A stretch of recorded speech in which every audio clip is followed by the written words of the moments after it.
The Grimsby trawler Sweet Waters returns from an all-night catch in the North Sea. These days the skipper focuses on shellfish, saying that EU quotas have all but ruined the industry in Britain. I think it's been a crying shame. You know, we haven't had any help off anybody.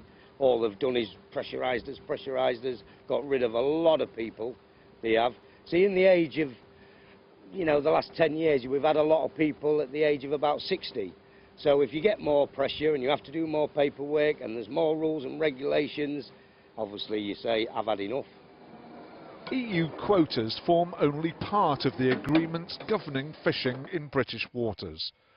The London Fisheries Convention was signed in 1964, almost a decade before Britain joined what is now the European Union. It allows trawlers from Ireland, the Netherlands, France, Germany and Belgium to fish within 6 to 12 nautical miles of our coastline, and for our vessels to do the same in their waters. It sits alongside the EU's common fisheries policy, where all European members can fish between 12 and 200 miles of the UK.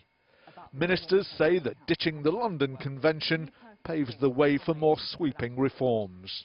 This is important to give us the legal clarity. We're absolutely clear that when we leave the EU, we leave the common fisheries policy, and we will take control for managing fisheries resources in our own waters. That's right out to 200 nautical miles or the halfway point, the median line. And it's very important, therefore, that we left this particular convention to deliver that clarity so that we can negotiate again from first principles. Although the government says the measure puts the UK back in control of its own coastline, others disagree. The Irish government has already described the move as unwelcome and unhelpful. Environmental campaigners have joined in the criticism.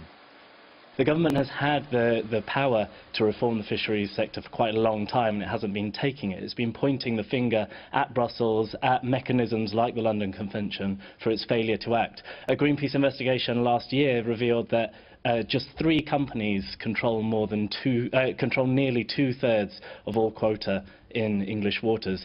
And you know, that's stuff that Westminster could have been sorting out already and could still sort out before the next 2 years is out. The glory days when the town of Grimsby laid claim to the title of the world's largest fishing port are long gone. Some have described the government's latest measure as an aggressive negotiating tactic that is bound to backfire. Others believe that it could herald the start of a renaissance for the troubled British fishing industry. Mike McCarthy, Sky News, Grimsby.